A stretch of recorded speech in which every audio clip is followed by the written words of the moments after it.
This is the Hidden Killers podcast with Tony Brueski, featuring retired FBI Special Agent Jennifer Coffindaffer.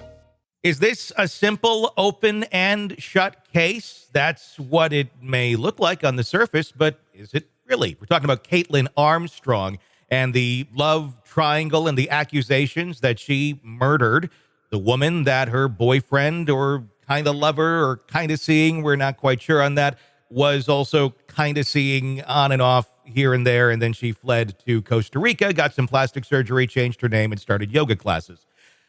Doesn't look suspicious at all, does it, Jennifer Coffindaffer, retired FBI special agent?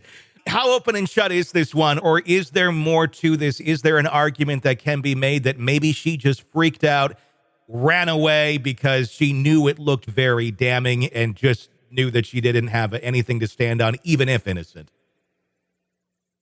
Well, I think the defense is actually going with the argument that there were some odd things that happened at her place and that she was feeling uncomfortable with her safety. To me, they're kind of trying to point in the direction that Strickland, which is the lover of both of them, had something to do with it, and that her life could be in danger, even though Strickland has been absolved of even having anything to do with this because he has a rock solid alibi and he wasn't anywhere near the situation. I think, though, they're trying to kind of go in that direction that indeed Kaitlin felt like she could be a target of somebody. And that's why she left. But the big issue there then is, well, why did you use your sister's identification to leave? Yeah, why did you use your sister's identification to leave? Why did you get plastic surgery? I mean, was there truly a fear that he's going to stalk her down? I mean, we're talking about someone who has no record of doing anything like this. But at the same point, we're talking about someone who also has no record of doing anything like this, which in fact is Kaitlin Armstrong, which makes it also very odd, other than it being a crime of passion. But at the same point, how prepared was she to flee? Did she simply think, basically, what have I seen in movies, and act on it? Because that seems to be almost a very panicked reaction like we saw. She certainly did get a lot done in the 41 days that she was in Costa Rica. I think, there were a couple fatal flaws in terms of her committing this crime. One, her vehicle was caught on camera, at near the murder scene. That's a big flaw that she must not have been thinking about. But what I think does work to the defense's side is she wasn't. There's all this camera footage, yet you never see her enter or exit, despite all these Ring cameras. So I think that works toward the defense's argument that it wasn't her. Yeah, she might have driven by, but you never see her go in. But there is the DNA that they're saying is on the bike of Mo Wilson. That is her DNA on the handlebars, I believe, and on the seat. I find that very interesting. It was supposedly thrown outside. I guess another part of the passionate rage that she had. Not only did she shoot her, but by the way, your bike is going out too. Yeah. Which also just seems a little odd to me. Will they try to say that, listen, Strickland and her were involved and Strickland was also involved with Kaitlin, so that's how the DNA got on there? Maybe. How strong is the ballistic evidence in this case? Because I know there was casings that were found at the crime scene. Then they also matched in some way, shape, or form to a weapon that was at the residence of Kaitlin Armstrong and Strickland. What are we talking about there in terms of how that was matched up? Well, the tool marks experts are going to come forward, and I think it's going to be pretty strong. There's going to be ejector and extraction marks on the casing, and then on the bullet projectile, there'll be rifling that is created when it tumbles or twists through the barrel.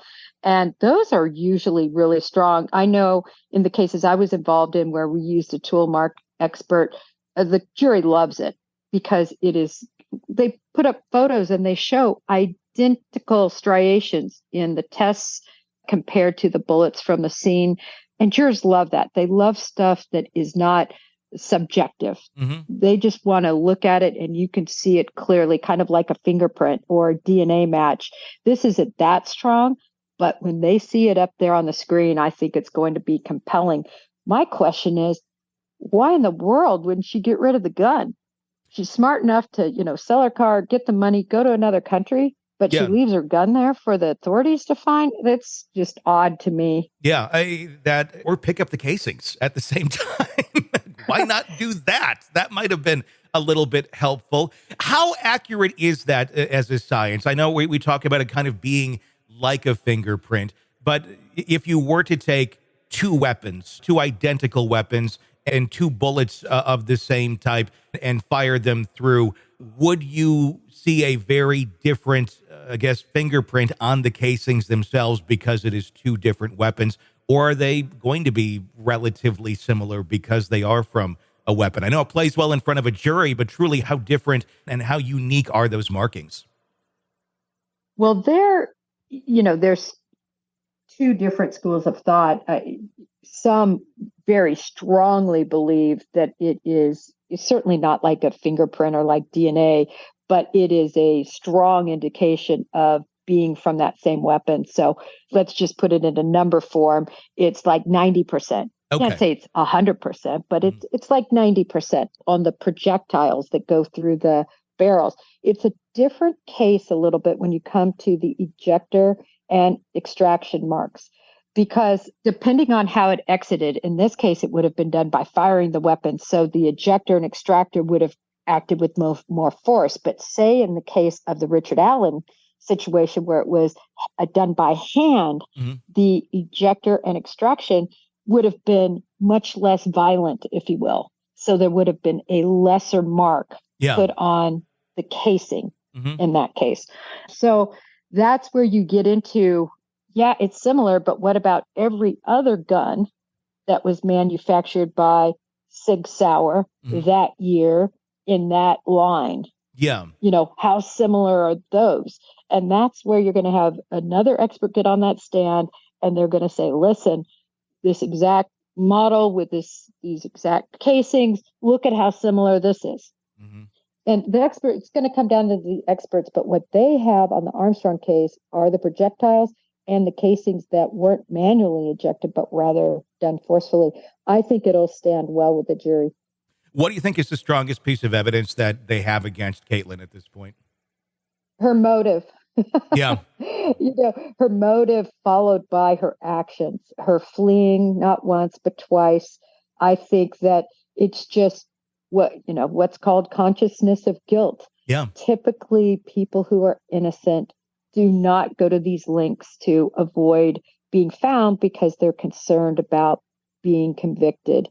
I think that's the extrapolation that's made. So I think that's really the strongest bit of evidence. But there's a lot, I do agree that the projectiles and the casings are strong, and her vehicle being right near that crime scene. And then also the cellular telephone information that shows that she was privy to conversations and text messages and so on and so forth that Strickland was having with Wilson. Sick of the ads? We are too. Start listening with no commercials now and get access to all of our episodes in advance of everyone else. Become a True Crime Today Premium Plus subscriber on Apple Podcasts. Search True Crime Today Premium Plus on Apple Podcasts or go to our podcast page and sign up now. True Crime Today Premium Plus. Sign up now.